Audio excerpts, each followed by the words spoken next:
Selamat malam pendengar Radio Berita Kasih yang saya kasih dalam Tuhan.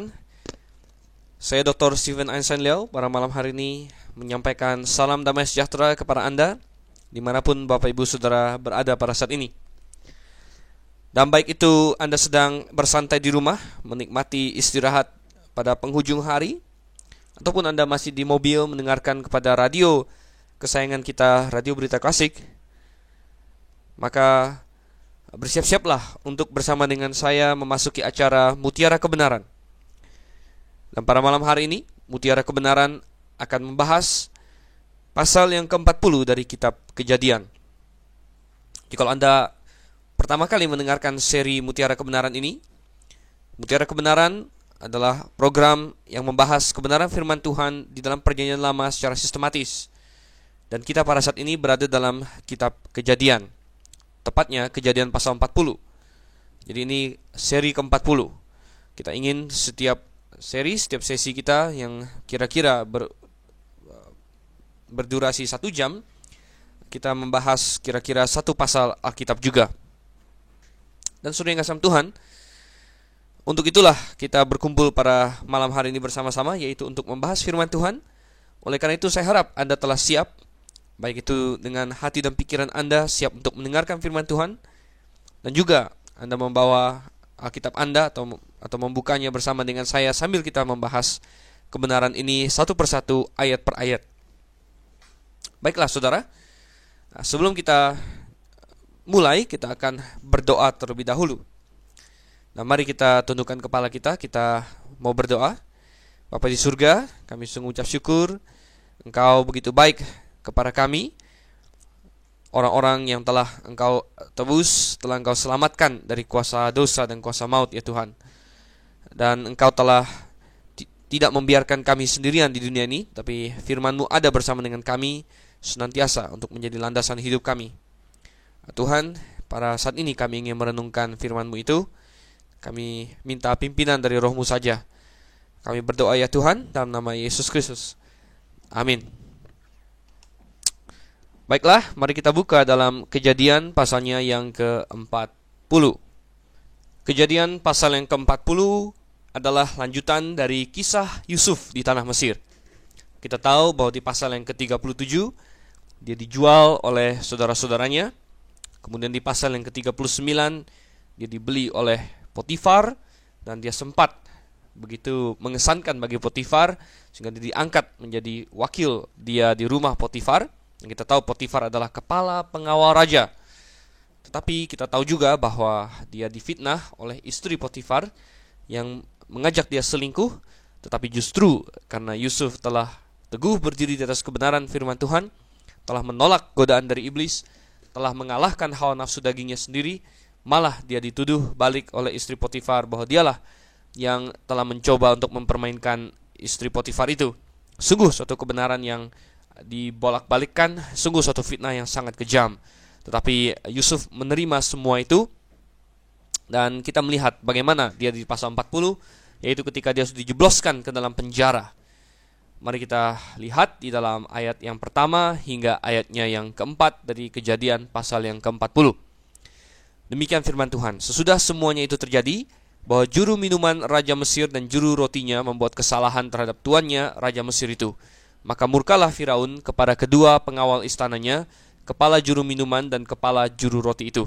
Ia menahan mereka dalam rumah kepala pengawal raja dalam penjara tempat Yusuf dikurung. Kepala pengawal raja menempatkan Yusuf bersama-sama dengan mereka untuk melayani mereka. Demikianlah mereka ditahan beberapa waktu lamanya. Di dalam bagian terakhir dari pasal 39, kita tahu bahwa Yusuf sebagaimana di dalam rumah Potifar sedemikian disenangi oleh tuannya, demikian juga di dalam penjara yang ada di rumah Potifar, saudara. Di dalam pasal 40 ayat 3 kita diberitahu bahwa penjara itu terletak dalam rumah kepala pengawal raja. Jadi penjara itu ada di bawah kuasa langsung dari Potifar. Dan ini berarti bahwa Potifar sedikit banyak sebenarnya tidak mempercayai cerita istrinya bahwa Yusuf mencoba memperkosa dia. Potifar tentunya jauh lebih mengenal istrinya.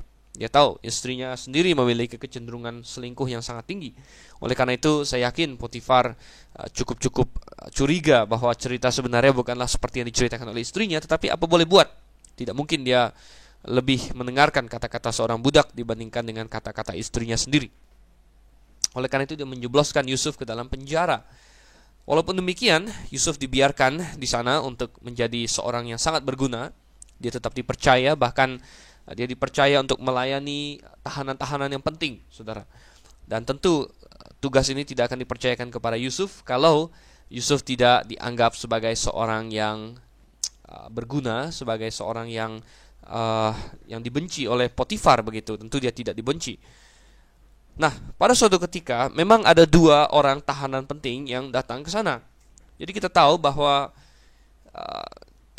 penjara tempat yang berada di rumah Potifar ini letaknya di bawah tanah. Jadi disebut sebagai liang tutupan oleh Yusuf belakangan, ya, di bawah tanah, dan disebut sebagai tahanan raja.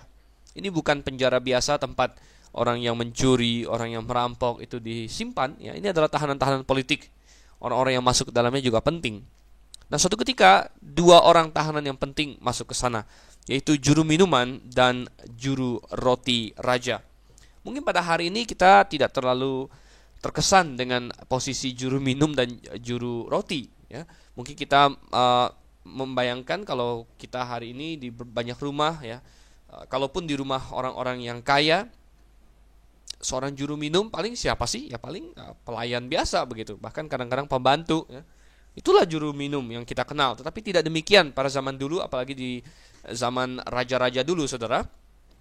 Seorang yang mengambil posisi juru minuman adalah posisi yang sangat penting. Demikian juga juru roti. Mengapa? Mereka inilah yang paling dekat dengan raja. Mereka inilah yang boleh datang ke hadapan raja untuk mengantarkan makanan dan minuman. Mereka inilah yang sangat dipercaya oleh raja, karena kalau mereka berniat jahat, mereka dapat dengan mudah membunuh raja, yaitu dengan memasukkan racun atau lain sebagainya ke dalam makanan atau minuman raja. Oleh karena itu, juru minuman dan juru roti adalah posisi yang sangat penting pada kerajaan-kerajaan zaman dahulu. Orang-orang ini sangat dekat dengan raja karena mereka bersinggungan dengan raja. Hanya mereka yang boleh mengantarkan makanan dan minuman. Bahkan mereka mencobai makanan dan minuman raja sebelum dimakan raja, agar kalau ada yang ingin meracuni raja, maka yang mati adalah mereka dan bukan raja. Nah, oleh karena itu pula, maka posisi juru minum dan juru roti ini sangat prestis. Ya, tentu raja juga banyak mendengarkan saran-saran mereka secara politik, suatu posisi yang sangat tinggi. Tetapi dikatakan bahwa suatu ketika juru roti dan juru minum ini berbuat kesalahan terhadap tuannya, Raja Mesir, saudara. Dan tidak diberitahu kepada kita macam apa kesalahan yang mereka buat. Tetapi mungkin ada hubungan dengan tugas dan pekerjaan mereka itu, yaitu sebagai juru minum dan juru roti. Kita bisa berangan-angan atau sedikit berimajinasi bahwa mungkin sekali ditemukan semacam rencana untuk membunuh raja dengan racun, ya. Mungkin ada pegawai yang menemukan racun yang kira-kira dapat masuk melalui minuman ataupun melalui makanan kepada raja. Dan untuk sementara, ketika kedua orang ini ditanyai, tentunya baik juru minum maupun juru roti tidak ada yang mau mengaku ada hubungan dengan racun itu. Oleh karena itu, daripada mengambil resiko, Firaun berpikir sebaiknya keduanya dijebloskan ke dalam penjara saja, sambil kasus ini diperiksa dan ditentukan siapa yang bersalah. Sebaiknya keduanya ditahan dulu. Tetapi karena masih ada yang bersalah dan masih ada yang tidak bersalah, dan belum tahu siapa yang bersalah, siapa yang tidak bersalah, maka keduanya masih diperlakukan dengan baik. Bahkan Yusuf diperintahkan untuk memastikan bahwa mereka terlayani dan segala keperluan mereka dicukupi. Jadi kita melihat datanglah kedua orang pejabat tinggi ini, dan mereka menghabiskan waktu, beberapa waktu lamanya katanya, di dalam penjara raja itu, di dalam rumah kepala pengawal raja. Dan barangkali Potifar sendiri termasuk pegawai yang disuruh oleh Firaun untuk menyelidiki kasus ini, untuk mengungkapkan siapa sebenarnya yang bersalah di antara kedua orang tersebut. Bertemunya Yusuf dengan kedua orang ini bukanlah suatu kebetulan, tetapi sesuatu yang dirancangkan oleh Tuhan. Ada maksud dan tujuan Tuhan di balik semuanya itu. Demikian juga dengan kita pada hari ini, saudara. Ketika kita bertemu dengan orang, apakah dalam perjalanan kita, ya mungkin ada yang naik pesawat terbang, ada duduk di samping seseorang, atau mungkin Anda ketemu di jalan orang tertentu yang mengajak Anda berbicara, saudara ketahuilah itu semua tidak ada yang secara kebetulan terjadi. Tetapi Tuhan telah merancangkan agar jalan dan jalur kalian saling berpapasan. Mengapa saudara kasih Tuhan? Ya tentu ada maksud surgawi di situ, yaitu supaya kita memberitakan Injil keselamatan kepada orang-orang yang kita temui. Demikian juga Yusuf mendapat kesempatan untuk menjadi berkat kepada kedua orang ini. Mereka tentunya juga membangun suatu hubungan yang cukup baik dengan Yusuf, ya. Sepertinya mereka cukup friendly, cukup bersahabat. Nah, coba kita lihat sekarang dari ayatnya yang kelima hingga ayatnya yang ke-13, ya. Sampai ayatnya yang ke-15 saja langsung, ya. Pasal 40 ayat yang kelima hingga ayatnya yang ke-15. Pada suatu kali bermimpilah mereka berdua, atau mereka keduanya, baik juru minuman maupun juru roti Raja Mesir, yang ditahan dalam penjara itu.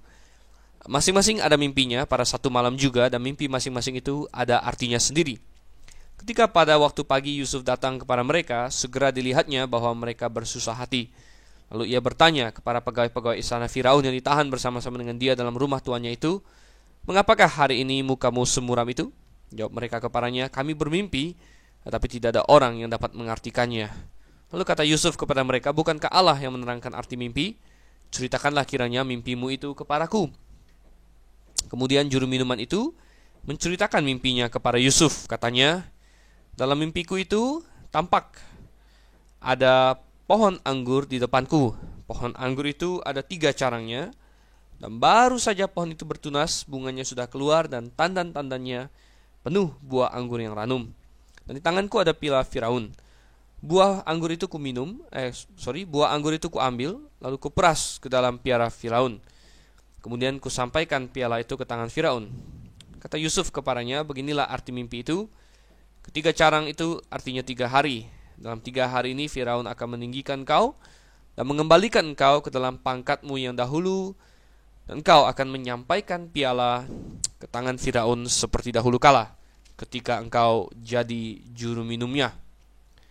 Tetapi ingatlah kepadaku apabila keadaanmu telah, tunjukkanlah terima kasihmu kepadaku dengan menceritakan hal ihwalku kepada Firaun, dan tolonglah keluarkan aku dari rumah ini. Sebab aku diculik begitu saja dari negeri orang Ibrani, dan di sini pun aku tidak pernah melakukan apa-apa yang menyebabkan aku layak dimasukkan ke dalam liang tutupan ini." Saudara, suatu kali sebagaimana biasa pagi-pagi Yusuf masuk untuk melayani mereka, tetapi dilihatnya bahwa wajah mereka lain daripada yang lain. Dan rupanya mereka sudah bermimpi pada malam sebelumnya. Dan rupanya mimpi mereka sedemikian menggoncang mereka, sehingga mereka merasa yakin bahwa ini adalah suatu pesan. Dan memang sepanjang sejarah sudah banyak orang yang berpikir bahwa mimpi mereka memiliki signifikansi khusus. Dan kadang-kadang memang demikian, saudara, terutama di Perjanjian Lama, di mana Tuhan masih memakai mimpi untuk berbicara kepada manusia. Seringkali kita dapatkan mimpi-mimpi yang mengandung makna yang cukup signifikan. Ya, contohnya mimpi Yusuf sendiri, mimpi Firaun nanti, mimpi Nebukadnezar, dan lain sebagainya. Tetapi kita harus tahu juga bahwa itu adalah pada zaman ketika Allah berbicara melalui mimpi. Tetapi Allah sendiri yang berkata bahwa ketika zaman dahulu kala dia berbicara dengan berbagai cara, baik melalui nabi-nabi, ya. Tetapi pada zaman akhir ada perubahan di mana Tuhan berbicara melalui anaknya, Yesus Kristus, yang turun menjadi manusia. Nah, setelah Yesus Kristus naik ke sorga, dengan apakah Tuhan berbicara? Tentu melalui firman-Nya yang tertulis, yaitu Alkitab. Sehingga hari ini janganlah kita terlalu banyak mempercayai mimpi, saudara. Di dalam pengkhotbah dikatakan bahwa mimpi adalah hasil dari banyak berpikir, banyak bekerja. Dan sungguh memang demikian. Banyak hari ini ahli-ahli psikologi, ya, Freud sendiri, ya, penemu dari bapak yang disebut psikoanalisa, sangat banyak berurusan dengan mimpi ini, mimpi itu, ya. Tapi sampai sekarang manusia masih cukup bingung dengan yang namanya mimpi, masih dianggap sebagai suatu misteri. Jadi kita lihat, saudara, bagaimana mereka bermimpi dan mereka murung. Dan Yusuf langsung melihat hal itu. Dan Yusuf langsung bertanya kepada mereka, mengapa mukamu semurung itu? Dan ini mengajarkan kita sedikit banyak tentang karakter Yusuf, di mana ketika dia disuruh untuk melayani kedua orang ini, dia tidak melakukannya dengan berat hati, tapi dia melakukannya dengan sungguh hati. Dia melakukannya dengan langsung, ya, dengan terus, sehingga ketika kedua orang yang harus dia layani mukanya murung pun Yusuf menyadarinya. Nah, ini berbeda dengan orang-orang yang asal-asalan dalam tugas. Tentunya mereka tidak akan begitu menyadari tentang hal-hal kecil yang terjadi. Tapi Yusuf menyadari, lihat, dua orang ini menjadi murung, saudara. Nah, ini contoh dari karakter Yusuf yang tidak dapat dipatahkan oleh kondisi sekeliling dia, di mana dia sudah dijual oleh saudaranya sendiri, tapi dia tidak menjadi keras, tidak menjadi pahit, ya. Dia tidak menyalahkan Allah, dia tetap setia sampai dia dipercaya oleh Potifar. Tapi ketika dia fitnah oleh istri Potifar, masuk ke dalam penjara sebagai tahanan yang sangat rendah, kita melihat Yusuf sekali lagi tidak gagal. Dia tidak kemudian menjadi ganas, dia tidak kemudian menjadi melupakan Tuhan, dia tidak menyalahkan Tuhan sama sekali. Dan inilah yang merupakan rahasia dari sikap Yusuf yang luar biasa itu. Oke, kita kembali lagi kepada fakta bahwa Yusuf memperhatikan mereka murung dan mereka mengatakan bahwa mereka punya mimpi, tapi tidak ada siapapun yang bisa mengartikan mimpi mereka. Kalau misalnya mereka terbebas dari penjara, mungkin mereka sudah mencari para astrologi, para ahli nujum Mesir. Tetapi sebenarnya mereka pun adalah sia-sia. Tetapi Yusuf bertanya, Yusuf berseru, menjawab kepada mereka di ayatnya yang ke-8, bukankah Allah yang menerangkan arti mimpi? Ceritakanlah kiranya mimpimu itu kepadaku. Yusuf yang percaya kepada Allah yang sejati, Allah pencipta langit dan bumi, Allah Yehova, Yusuf pula lah yang tahu bahwa masa depan ada di dalam tangan Allah tersebut. Dan karena masa depan ada di dalam tangan Allah, maka Allah pula lah yang dapat memberikan suatu penafsiran yang berotoritas terhadap mimpi apapun juga. Sehingga Yusuf merasa cukup yakin untuk bisa mengartikan mimpi itu melalui pertolongan Tuhan, dan dia meminta agar kedua pejabat itu menceritakan mimpinya.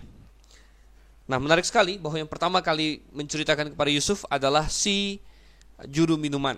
Nah, barangkali juru minuman ini sudah tahu tentu hati nurani dia bersih, karena dia tidak pernah merancangkan pembunuhan kepada raja, dia tidak pernah bersalah, sehingga dengan tenang dia tidak memiliki suatu firasat buruk tentang mimpinya atau apa-apa, sehingga dengan tenang dan dengan mantap dia menceritakan mimpinya itu kepada Yusuf. Dia berkata bahwa dia melihat sebuah pohon anggur dengan 3 carangnya, dan rupanya 3 carangnya tersusun sedemikian rupa sehingga ketigaan dari carang itu menonjol, bahwa ada 3 carang itu menonjol.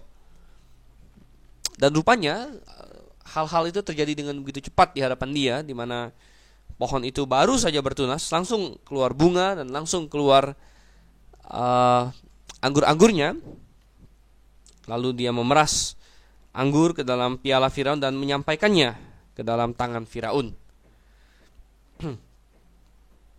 Akhirnya Yusuf mengartikan mimpi ini secara sangat positif, bahwa 3 carang itu melambangkan 3 hari, dan bahwa dalam 3 hari sang juru minuman akan ditinggikan kembali ke dalam posisinya yang semula. Dia akan menjadi juru minuman kembali, dia akan menyampaikan anggur ke dalam piala Firaun. Dan tentu si juru minuman yang memang dari awal tidak bersalah, dia tahu bahwa memang demikianlah seharusnya. Karena dia tidak bersalah, demikianlah dia harusnya dibebaskan. Sepertinya waktu yang dia habiskan di penjara adalah waktu yang sia-sia, waktu yang hanya terjadi karena raja curiga pada salah satu antara dia dengan juru roti. Mungkin hati nurani sang juru minum tetap bersih. Dia berkata, ya memang benar demikian, saya tidak bersalah. Tapi saudara yang kasih Tuhan, walaupun dia tidak bersalah, Tuhan izinkan dia untuk masuk ke dalam penjara supaya dia ingat akan Yusuf, supaya dia bertemu dengan pribadi Yusuf ini. Dan itulah yang dilakukan oleh Yusuf. Dia berkata kepada sang juru minum, tetapi ingatlah kepadaku apabila keadaanmu telah baik nanti. Ya, dia meminta agar sang juru minuman membawa kasusnya ke hadapan kaisar, karena dia berkata, seperti engkau tidak bersalah ya juru minum, tetapi engkau secara tidak fair dituduh, demikian juga saya sebenarnya tidak bersalah. Saya diculik dari negeri saya, bahkan di sini pun saya tidak berhak hukuman mati, tetapi saya telah ditipu, saya telah difitnah, saya telah diculik dan lain sebagainya. Oleh karena itu, dia memohon agar sang juru minum dapat menunjukkan belas kasihan kepada Yusuf. Nah, mendengar penafsiran dari mimpi sang juru minum yang demikian baik, maka juru roti juga menjadi penasaran. Sebenarnya dia sudah punya firasat buruk, ya, karena apa? Benar, ya, adalah rencana dia untuk berbuat kesalahan terhadap Firaun, mungkin untuk meracuninya atau lain sebagainya. Oleh karena itu, dia langsung tertarik dengan penafsiran Yusuf, karena dia melihat Yusuf memberikan penafsiran yang baik sekali terhadap kedua orang ini, terhadap si juru minum, maka dia juga ingin mendapatkan hasil yang serupa. Demikianlah terjadi bahwa si juru roti juga menceritakan arti mimpinya kepada Yusuf. Dia bilang, dia juga bermimpi dan dia sedang memegang atau menjunjung 3 bakul berisi penganan. Penganan di sini maksudnya adalah makanan yang disajikan kepada Firaun, begitu. Jadi ada macam-macam di atasnya, ada roti, berbagai-bagai makanan. Mungkin tipe roti juga macam-macam. Dan si juru roti ini sedang menaruh bakulnya di atas kepalanya seperti itu. Tiba-tiba apa yang terjadi di sini berlainan dengan mimpinya si juru minum, di mana kejadiannya begitu cepat, ya. Carang anggur masih baru bertunas, langsung berbunga, langsung berbuah, ya. Di sini tidak. Ada selang waktu yang cukup sehingga datanglah burung-burung di udara dan memakan roti dari bakul yang di atas kepala. Nah, di Mesir, burung itu dianggap sebagai suatu binatang yang suci. Oleh karena itu sulit untuk mengusir atau membunuh mereka. Dan kejadian seperti yang dimimpikan oleh tukang roti ini sesuatu yang cukup lazim terjadi di Mesir zaman itu. Paling mereka hanya boleh hus-hus begitu saja, ya. Tidak boleh dengan benar-benar ingin mematikan burung itu. Inilah kebodohan orang-orang Mesir, penyembah-penyembah berhala, sehingga binatang ciptaan disembah melebihi penciptanya. Nah, ada juga negara-negara yang zaman sekarang ini walaupun sudah modern, tetapi karena mereka terkungkung, terbelenggu oleh penyembahan berhala, mereka menganggap binatang tertentu suci, ya. Ada kota tertentu di India yang menganggap sapi suci, saudara, ya, bahkan seluruh India. Sehingga kalau ada sapi yang baring-baring di jalanan, tidak ada yang berani usir dia dan jalanan bisa macet sampai berkilometer-kilometer. Ada satu kota tertentu lagi yang menganggap monyet sebagai binatang suci, sehingga monyet tidak ada yang ditembak, tidak boleh disakiti. Monyet-monyet ini mengacaukan kota, membuat sampah di mana-mana, ya, bahkan mengganggu orang. Tidak jarang mencuri barang, ya. Pedagang-pedagang buah pasti sangat sebal dengan monyet-monyet ini, tapi tidak bisa ngapa-ngapain. Inilah kebodohan dari belenggu dosa, belenggu penyembahan berhala. Nah, demikian juga burung-burung di Mesir dianggap sebagai pembawa pesan dari para dewa, demikian, sehingga mereka tidak boleh dibunuh dan mereka sering menggondol makanan, mencuri makanan dan lain sebagainya. Tetapi bagaimanapun juga bahwa makanan di atas bakul sang juru roti sampai bisa dimakan oleh burung menandakan bahwa juru roti ini entahkah teledor ataukah sengaja tidak memperhatikan makanan tuannya. Dan secara tidak langsung ini mengartikan bahwa dia memang bersalah akan hal itu. Seharusnya dia sudah tahu ada burung-burung demikian, dia memberikan tutup kepada bakul itu, atau minimal dia mencoba untuk menepis burung-burung itu, tetapi itu tidak dia lakukan. Dan barangkali si juru roti juga sudah khawatir penyelidikan bisa membuktikan bahwa dia yang bersalah, sehingga secara alam bawah sadar dia juga memimpikan tentang hal tersebut, di mana makanan raja tidak dia perhatikan dengan sebaik-baiknya. Kita lihat ya, Yusuf setelah dia mendapatkan artinya dari Tuhan, maka dia memberitahukan juga maknanya. Dan maknanya ternyata sama sekali berbeda dengan apa yang dimimpikan oleh juru minum. Memang dia akan ditinggikan juga, tetapi ditinggikan dalam arti yang negatif, di mana dia akan digantung di tiang gantungan. Dalam 3 hari, jadi sama dengan juru minum, dia akan digantung. Dan burung akan memakan daging dari tubuhnya. Tentu si juru roti akan sangat terkejut.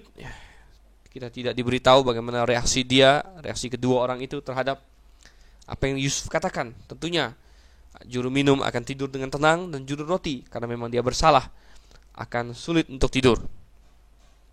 Ternyata apa yang dikatakan Yusuf benar-benar terjadi. Katanya pada hari ketiga adalah hari ulang tahun Firaun, dan dia merayakannya. Menarik sekali saudara, bahwa dalam Alkitab ada 2 tokoh yang tercatat merayakan ulang tahun, yaitu Firaun dan Herodes. Yang keduanya adalah orang yang tidak percaya Tuhan. Bukan berarti bahwa orang Kristen tidak boleh merayakan ulang tahun, tetapi itu tidak seharusnya menjadi penekanan dalam kehidupan kita. Demikianlah saudara, kita dapatkan bahwa juru minum dan juru roti itu diundang juga ke dalam pesta ulang tahunnya Firaun. Mungkin kita dapat berimajinasi atau sedikit berangan-angan, barangkali siapapun yang ingin menaruh racun kepada makanan Firaun mungkin direncanakan untuk dilakukan pada hari tersebut, saudara. Dan sehingga justru pada hari itu merupakan hari yang sangat pas untuk memperlihatkan kepada seluruh dunia siapa yang bersalah dan berhak menerima ganjaran, dan siapa yang tidak bersalah. Oleh karena itu, pas pada perayaan itu, kedua juru minum dan juru rotinya ini dipanggil. Juru minum kembali boleh mengantarkan minuman kepada Firaun untuk menunjukkan bahwa Firaun berkenan kepadanya. Tetapi kepada juru roti, wajah Firaun tentunya mengeras. Karena dia bersalah, maka dia dijatuhi hukuman. Segera dia dibawa keluar istana, dinaikkan kepada sebuah pohon, digantung mati di sana, dan dagingnya dimakan oleh burung. Tepat seperti apa yang dikatakan oleh Yusuf. Dan sudah kasih Tuhan, juru minuman yang sudah bebas, apa yang dia lakukan? Kita tahu bahwa Yusuf meminta dia untuk mengingat dirinya, tapi dia melupakannya, saudara. Dia melupakan Yusuf. Ya. Oh, betapa kasihan Yusuf. Ya.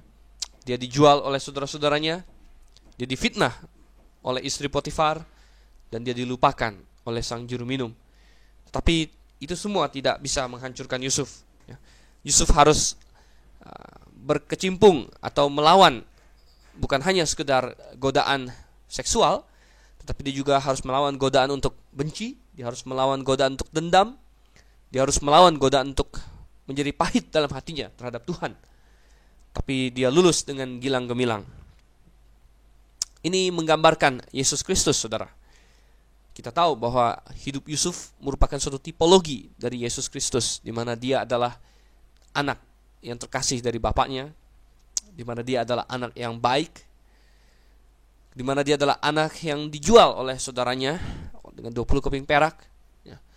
Di mana dia adalah seorang yang direndahkan sampai rendah sekali. Demikian juga Yesus Kristus dari posisinya yang tinggi di sebelah kanan bapaknya, direndahkan hingga mati di atas kayu salib.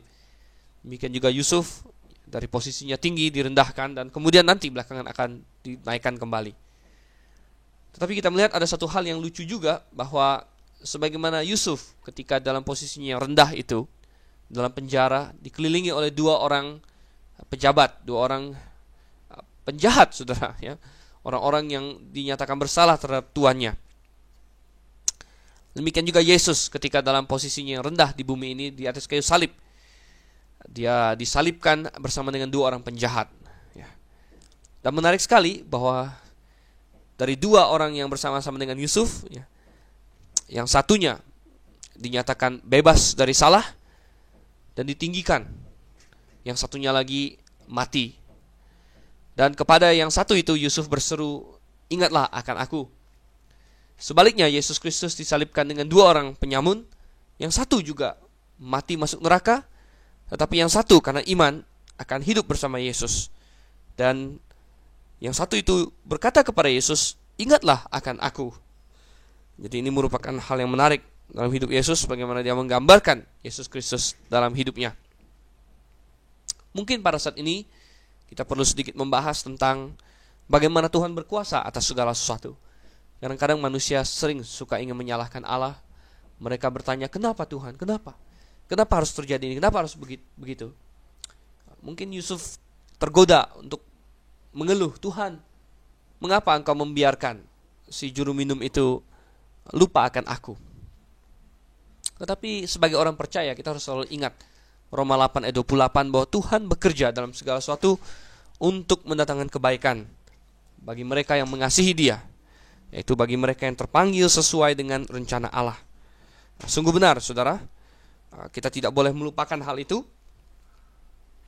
Dan ternyata bahwa si juru minum ini lupa akan Yusuf justru atas rancangan Tuhan. Kalau juru minum itu ingat akan Yusuf, maka dia akan mendapatkan kebebasannya. Yusuf akan mendapatkan kebebasannya. Mungkin Firaun intervensi dan berkata, "Potifar, lepaskan orang ini." Tetapi Yusuf akan kehilangan sebuah kerajaan.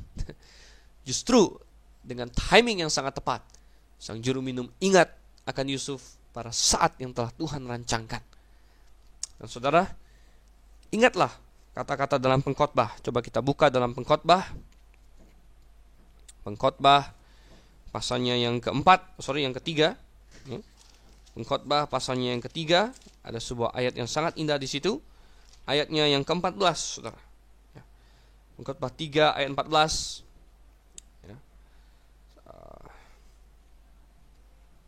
Atau ayat 11, Pengkhotbah 3 ayat 11. Ia membuat segala sesuatu indah pada waktunya, bahkan ia memberikan kekekalan dalam hati mereka. Tetapi manusia tidak dapat menyelami pekerjaan yang dilakukan Allah dari awal sampai akhir. Kita mungkin tidak bisa mengerti mengapa Allah berbuat begini, mengapa Allah mengizinkan hal itu. Tapi satu hal yang kita bisa yakin bahwa Allah membuat segala sesuatu indah pada waktunya. Yusuf belakangan bisa berkata dengan sangat yakin bahwa Allah telah membuat segala sesuatu indah pada waktunya. Sungguh, Allah bukan sengaja untuk ingin menghancurkan kita. Allah sangat ingin untuk menolong kita. Tetapi kadang-kadang kita harus percaya waktu Tuhan lebih baik dari waktu kita. Mungkin kita berseru, "Kenapa Tuhan tidak tolong saya saat ini?" Marta dan Maria berseru, "Yesus, andai saja Engkau ada di sini, maka Lazarus saudara kami tidak akan mati." Tetapi kita tahu Yesus sengaja berlambat-lambat sebelum pergi ke rumah Maria, Marta, dan Lazarus itu. Walaupun dia sudah mendengar Lazarus sakit. Mengapa? Tuhan membuat segala sesuatu indah pada waktunya. Akhirnya dia mengadakan mukjizat yang lebih besar lagi, di mana Lazarus dibangkitkan dari antara orang mati. Ya, saudara, coba kita buka satu ayat di dalam Yesaya pasalnya yang ke-30. Yesaya pasalnya yang ke-30, ayatnya yang ke-18 berbunyi, "Sebab itu Tuhan menanti-nantikan saatnya hendak menunjukkan kasih-Nya kepada kamu. Sebab itu Ia bangkit hendak menyayangi kamu. Sebab Tuhan adalah Allah yang adil. Berbahagialah semua orang yang menanti-nantikan Dia." Jadi kita melihat di sini bahwa Tuhan menanti-nantikan saatnya hendak menunjukkan kasih-Nya kepada kamu. Ya, saudara, luar biasa sekali bahwa Tuhan bekerja untuk mendatangkan kebaikan. Jikalau Anda pada hari ini berada dalam posisi tertekan, Anda merasa berat hati, Anda merasa susah, ya, mungkin Anda bertanya, kapan Tuhan menolong? Ketahuilah bahwa waktu Tuhan adalah waktu yang terbaik. Seperti Yusuf, dia tidak kalah dari segala situasi yang menghimpit dia. Saya juga menghimbau dan mendoakan agar setiap pendengar pada saat ini juga tidak kalah dari situasi yang menghimpit Anda. Kiranya Anda mendapat kekuatan dari renungan tentang Yusuf, tentang derita dia di tanah Mesir, tentang bagaimana dia tidak berbuat salah, tidak berdosa kepada Tuhan, tetapi dia tetap jatuh ke dalam kesulitan yang semakin besar. Tetapi yang nanti di dalam pasal 41 dan seterusnya kita akan lihat bagaimana dia ditinggikan pada waktu Tuhan. Dan saya menghimbau Anda, turutilah teladannya. Nantikanlah Tuhan. Nantikanlah Tuhan. Tetaplah berpegang pada keyakinan kita dan lakukan yang terbaik. Nantikanlah dia bertindak. Saya Dr. Stephen Einstein Liao, undur diri dulu pada saat ini. Sampai berjumpa pada Mutiara Kebenaran sesi berikutnya. Maranatha.